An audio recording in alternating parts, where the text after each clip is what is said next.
These are 3 of Rick and Morty's best episodes of all time. The third one being Total Recall with a rating of 9.5 stars. The episode starts off with the Smith family eating dinner with some weird guy who kind of looks like Jerry but fat, and they refer to him as Uncle Steve. So I guess he is Jerry's brother. He's also apparently been living in their house for almost a year, which is really weird because I don't remember this dude and Rick doesn't either. And he literally shoots him on sight. Everybody in the house starts to freak out, but then Rick explains that there was never any such thing as an Uncle Steve. Apparently Uncle Steve was an alien parasite that could embed itself in memories and multiply and take over planets. That's insanely terrifying. How are you even supposed to know if this thing's a parasite if it literally takes over your memory? So Rick says that they could be infested with these parasites. So he tells him to keep an eye out for any wacky characters that pop up. And instantly, this little yellow guy named Mr. Poopy Butthole pops up. Anyways, Rick has the brilliant idea of putting the house on lockdown so they can eliminate all the parasites before they get outside. He also writes number 6 on the wall so they can remember that only 6 of them are real.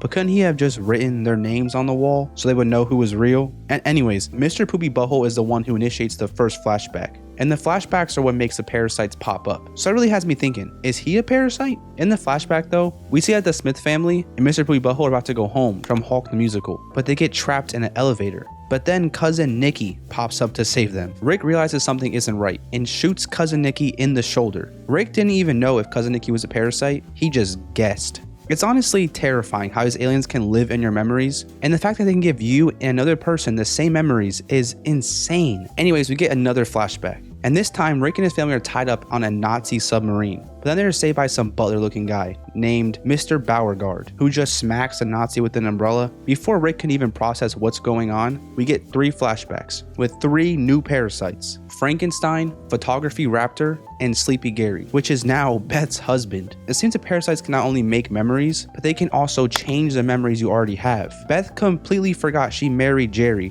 and now thinks she's been with Sleepy Gary since high school. What the heck? These parasites even change the memory of when Rick wrote his number 6 on the wall, and another parasite pops up named Pencilvester. Anyways, Frankenstein makes a comment about how it's suspicious that Summer's only friend is a magical lamb. What? Magical lamb? So we get a flashback of Summer in her bed, and some magical lamb flies through her window and takes her to this trippy place called Never Past Bedtime Land. It appears Summer was just having a dream until Tinkles literally pops up with all of her friends. Rick is starting to lose his mind and decides he's gonna start just shooting everyone's shoulders, starting with the weird girl. But everyone in the house starts to gaslight Rick and make him feel like the crazy one, even his actual family. And they all start chanting, remember the barbecue, remember the barbecue. And once he does, oh my, look at all the parasites in his house now. All of this could have been easily avoided if they just wrote the names of who was real on the wall earlier. Also, Jerry is starting to lose his mind as well. So he pulls his best friend Sleepy Gary into the other room to talk to him, and Jerry starts to question whether he's real or not. And then something you can never even imagine happens. Sleepy Gary gives Jerry a memory of them on a vacation together, and they start making out. Next, everyone literally turns on Rick and makes it seem like he's the parasite. Frankenstein takes Rick's gun and they tie him to the couch. And Reverse Giraffe says, "You expect me to believe a mad scientist with a flying car showed up on our doorstep after being gone for years?" Yeah, I mean, I guess he has a valid point. That backstory does sound pretty made up. But Morty comes and saves the day and takes the gun and Rick to the garage because he doesn't want to kill him in front of Pencilvester. Then Rick tells Morty he has 1,000 memories of him and only like 6 of them are pleasant. And this makes Morty realize something. The parasites can only create happy memories. So anyone you have a bad memory with is not a parasite. And what's crazy is that Morty realized the weakness before Rick did, and I wonder what would have happened if Morty never made that connection. We also get this montage of Rick being the worst grandpa ever, which is kind of sad. So Rick and Morty get suited up and explain the situation to everyone else. And then we get this insane montage of the family killing all of the parasites, except for Jerry, who was just whining about his lost lover. He literally sees that Gary was a parasite and he still goes, "Send me to Gary, I want to be with Gary." We also get to see some bad memories the family has of each other, and wow, this family has some deeply rooted problems. So the house is a wreck, but at least all the parasites are gone. So the family sits down to have a celebration meal with Mr. Poopy Butthole, but something tragic happens. Beth thinks that Poopy Butthole might be a parasite, so she shoots him, but dude was not a parasite. But luckily he survives, and the episode ends with him in physical therapy. This episode was really enjoyable to watch, and I like the plot a lot. And it's easy to see why this episode has such a high rating. From the humor, the complexity of the parasites, and the relationships with the main characters, and the awesome montage of the family shooting out all the parasites made this episode tie together really nicely. Each flashback was weirder than than the last one, and it was cool to see all the funny characters. The alien parasites fabricating new memories was a really funny take as well. Also, the fact that we have all these weird characters like a buff duck and a literal walking pencil, and my man Rick spends the entire episode trying to shoot Summer is so funny. This episode really shows how talented the writers of Rick and Morty are, and their insane creativity. The second episode is The Rick Shank Rickdemption with a rating of 9.6. The episode starts off with Rick and his family eating at a diner called Shoney's, and everything seems pretty normal until Rick just asks Jerry to fold himself 12 times, and he actually attempts to do it. So for context, in the last episode, Rick was captured by the Galactic Federation, and they took over Earth. So now they have Rick in some sort of virtual reality. The Galactic Federation has been trying to find out Rick's secret for traveling in different dimensions for a long time, and they're trying to find out by using something called a brainalyzer, which will also fry Rick's brain by the time it's over. But Rick just uses this to torment them, and is literally just farting in this guy's face. Next, we also get to see how the Smith family are doing without Rick, and it's not great. Beth is extremely drunk, Summer is angry, and Morty just got a full plate of pills shoved down his throat by their new robot butler. The only one who's happy is Jerry, since he finally got a job from the government, except his paycheck is literally just more pills. Back in Rick's brain, the entire building almost collapses, and we see Rick's wife and a little girl who I'm assuming is Beth outside. Apparently the day he invented his portal gun was the same day he lost his wife. Back at the house, Summer is straight up losing her mind, and she goes through Rick's stuff to see if she can find anything, but she has no luck. Until Morty says something that gives Summer a crazy idea. So this is going to take a little bit of explaining. So Rick and Morty accidentally screwed up their original dimension and basically turned it into Fallout. So what did they do? Pack their bags and move to a different dimension where their doppelgangers were about to die, and then they replaced them. So basically the Rick of that dimension's body is buried in the backyard, and Summer has the insane idea to go dig his body up, and she discovers something wild, but we'll come back to that in a bit. Back in Rick's brain, he's literally in a McDonald's drive-thru. Rick's brain is literally turning into a smoothie, and he's spending time at McDonald's just because of some sauce that was used to promote Milan in 1998 called Szechuan sauce, which literally returned back to McDonald's because of this episode. Now we go back to younger Rick's house, and we get to see him working on teleportation. Before Rick even invented interdimensional travel, another Rick shows up at his house and just spoils the surprise for him, and shows him the portal gun. This is also when we go back to Summer and Morty, who found their own portal gun on the body she just buried up. Gross. The robot butler comes outside and straight up goes into a murder mode as soon as he sees the portal gun. So Morty, Summer, and Conroy all fall into the portal, and they get saved by Morty's original family. It's honestly so cool to see how many references and connections they're making to old episodes. Anyways, once younger Rick sees how narcissistic and crazy he could become, I think it makes him question his values, and he decides to take a step back from science and focus on his family. Summer finally starts to realize the kind of person Rick is when she sees the world that Rick left behind. Also, Primal Jerry straight up smashes the portal gun because it stinks of Rick, and they're also planning to kill Summer. I honestly have no idea how Summer and Morty are going to get out of here until a portal opens up and a bunch of Ricks from the Citadel show up because they detected a rogue portal gun. Summer explains that their Rick was arrested, and the Citadel of Ricks says they'll send a team of Ricks to the prison immediately. The next scene is actually really disturbing. Younger Rick and his family are about to go out for ice cream when a portal opens up and drops a bomb right onto them. I really like this next scene because we get to see Rick do what he does best: lie and manipulate. So this man fabricated this entire sad backstory just to have this agent take a picture of this portal gun formula, which isn't even the portal gun formula. But something is off to me. Rick genuinely seemed traumatized reliving those events of his wife and Beth dying. Could that actually be what happened? And the only thing that he changed was the portal gun formula? Or maybe he's just really good at acting? Anyway, it turns out the formula Rick wrote down is actually a virus that gives him complete control of the brainalyzer. The fact that he has something like that memorized is so insane. So Rick uses the control to pretend that he's the agent, so they transfer his consciousness into the bug's body. Honestly, insane timing too, because within 2 minutes, the team of Ricks come to assassinate him.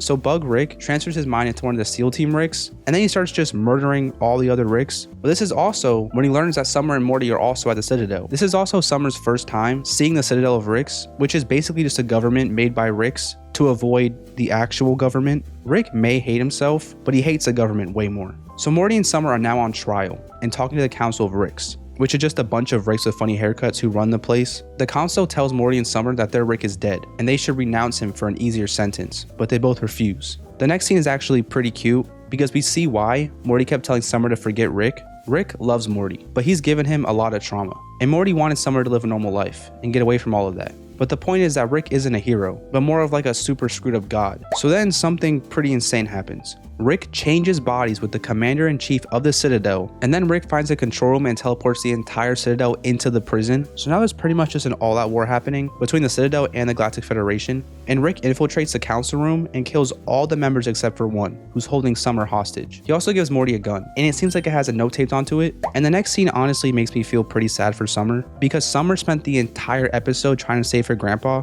just for him to yell about how he has infinite grandkids and doesn't care about her at all. And Morty gets so mad he points his gun at Rick. They all roast Morty for how stupid he is, and he gets so mad he just straight up shoots his Rick. Turns out though it was a fake gun, and Rick left a note on the gun that says, "Fake gun, shoot me in standoff." The funny thing is, Morty didn't even see the note, yet things played out perfectly. In the next scene, we see Rick collapse the entire government just by changing the value of their money to 0, and things start to go crazy everywhere, even back on Earth. And we see Jerry crawling for his life, and he makes it back to his house safely somehow. So Jerry and Beth are sad about losing everything, but they're happy they still have each other, until the next scene where Beth does a complete 180 as soon as she sees Rick again. I have respect for Jerry though, because he finally stands up for himself, and he gives her an ultimatum. "Beth, it's him or me," and her face says it all. Also, within minutes, Beth announces her and Jerry are getting a divorce. Honestly, crazy way to end the episode, and something I did not expect at all. But it sets up an interesting plot dynamic for the rest of the season. And the episode ends with Rick going on to one of those monologue rants, and it wouldn't be a crazy episode without a crazy end credit scene. In the end credits, we see Tammy, the girl who married Bird Person but turned out to be a galactic agent, and it looks like they're turning Bird Person into some galactic government cyborg, and now his name is Phoenix Person, but honestly he looks kind of sick. Okay, so this episode was quite a roller coaster, and it's so easy to see why it's loved. The fact that the episode starts off with Rick already arrested by the government means the stakes are so high from the start, and the audience is left wondering how Rick is going to get set free from captivity. And then we also get some crazy lore on Rick. The sad backstory of Rick losing his wife also makes you wonder if there's a tiny heart beating deep inside this alcoholic jerk. Not to mention there was so many plot twists and turns in this episode, I was honestly on my toes the entire time. This episode really takes animated storytelling to the next level, and I can't find a single bad thing to say about it. This episode also refers back to a lot of earlier episodes, and that was something I really loved. So now finally, the best Rick and Morty episode of all time, the Ricklantis Mix-Up, which is rated at an amazing 9.8 stars.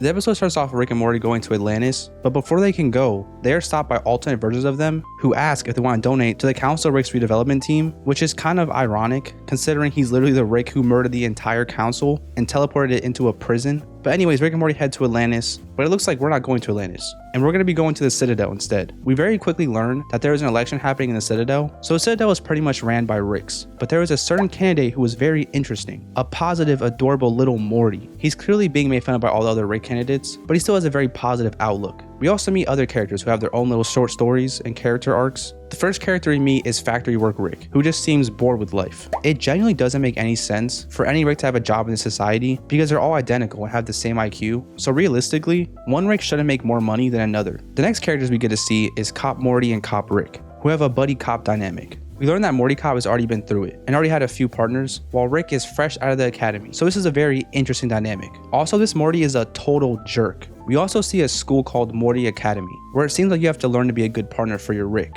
There's also Tall Morty, who is actually just a slow Rick. They're supposed to get new Ricks tomorrow, but 4 of the Morty students agree to sneak out and go to a place called the Wishing Portal. Now we go back to Factory Rick, and this poor guy, he's been stuck at the same boring job for years, and when his boss gets a promotion, guess what they do? Hire some jerk named Cool Rick instead of promoting him. Also, if there's any critique I have for this episode, it's that Rick is definitely smart enough to invent servants or robots to do jobs like this for him. So why are these Ricks even working here? It's now time for the Morty's Party's debate. The Rick candidates start off the debate strong by farting at each other, until Morty gives an amazing inspirational speech talking about how corrupt the Citadel is and that he hopes to build a better future with the people backing him. During this speech, Factory Rick goes ballistic and kills his boss, then locks himself in a room with another Rick. So at the Simple Rick factory, they have a Rick hooked up to some memories of his daughter, and they extract the chemicals from his brain to make the wafers. Pretty weird. So anyways, Factory Rick locked himself in a room with Simple Rick, and now is demanding to be given a portal gun so he can escape. Also, the speech Morty gave went so well, he straight up fired his campaign manager right after it.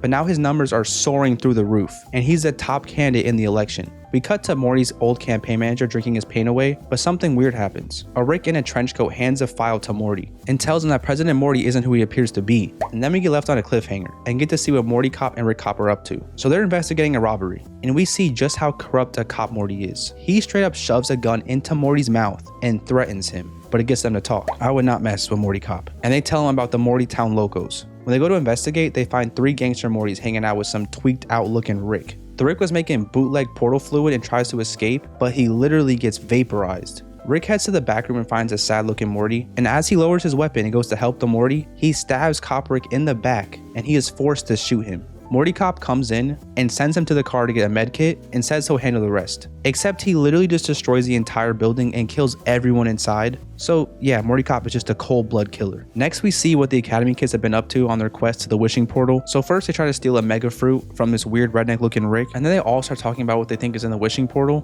But before we get to the wishing portal, another cliffhanger. And the next scene we see President Morty's old campaign manager try to assassinate him. So whatever was in that file must have been really bad. Also the fact that they're at a hard Rick cafe is really funny. So we go back to Cop Rick and Morty, who are at this club called the Creepy Morty. And I cannot get over how jacked these 2 bodyguard Mortys are. So they're meeting up with some drug lord named Big Morty. And it seems Big Morty was paying Cop Morty to take out the Morty Town locos. But Cop Rick doesn't like that, and he makes a scene. This causes a whole shootout in the bar, and it ends with Cop Morty about to shoot Big Morty, but Rick tries to stop him. Cop Morty cries to Rick about how he wants to be a normal kid, but it was all just an act, and Cop Rick ends up having to kill his partner. We go back to Factory Rick, who was still locked up and surrounded. They try to give him a portal gun to the Blender dimension, but instead he pushes Simple Rick into it. And now he's pretty much screwed because he just killed his only leverage. So the Ricks are about to break in and kill him when Rick D. Sanchez III comes in, who owns the wafer factory. He makes Factory Rick believe he's gonna get freedom, but at the very last second, he shoots him in the head. I think this is very symbolic to the corrupt nature of the Citadel and its messed up societal structure. They even use this man's small taste of freedom as the new Simple Rick. And now we finally get to see what this so-called wishing portal is really all about. So each of the Mortys take their turn making a sacrifice and wish until it's time for Slick's turn. His wish is really depressing. He talks about how Morty wishes never come true, and his wish is for that to change. Then he literally jumps into the portal. Also, it turns out the wishing portal was just a garbage dump the entire time, so it was just another lie made by the Ricks to control the Mortys. The Morty that tried to assassinate the president is shown again, except this time, he's about to be executed for this crime. He tries to show off the evidence he had, but they send him into outer space. The next scene is pretty insane. We see that Cop Rick has been found innocent, and the Academy kids are no longer graduating because there's an entirely new education system. President Morty has finally risen to power and can put his true plan into action. He immediately has anyone in the government who disagrees with him to be executed. And the iconic song starts to play for the second time in the series. And then in the ending scene, it's revealed that President Morty is actually Evil Morty, who was introduced way back in season 1. Wow, this episode was a lot. From the insanely compelling storytelling, the interesting new characters, and the themes of political corruption, this episode was so interesting to watch. And it makes total sense why it's considered the best episode. Despite having the classic Rick and Morty humor, the plot of this episode is a lot more serious and has a very dark tone, especially the ending. I love how despite barely featuring the main characters, the plot remains extremely compelling, and you find yourself getting attached to these new characters and stories. It was cool to see how the corrupt society of the Citadel affected the Ricks and Mortys who lived there. The Ricks got forced into boring day jobs with toxic working conditions, and Mortys are running rampant on the streets doing drugs and getting into trouble. Although it was told in a bunch of different storylines, the way the different plot lines followed each other and connected at the end was something I really loved. The dramatic ending also leaves viewers with infinite questions on what Evil Mortys undo with the Citadel, which is such an interesting plot line to explore. But I don't know. I'm just watching Rick and Morty, talking Rick and Morty, my theories, my opinions on Rick and Morty, talking about Rick and Morty. It's pretty much, I don't know, I'm talking about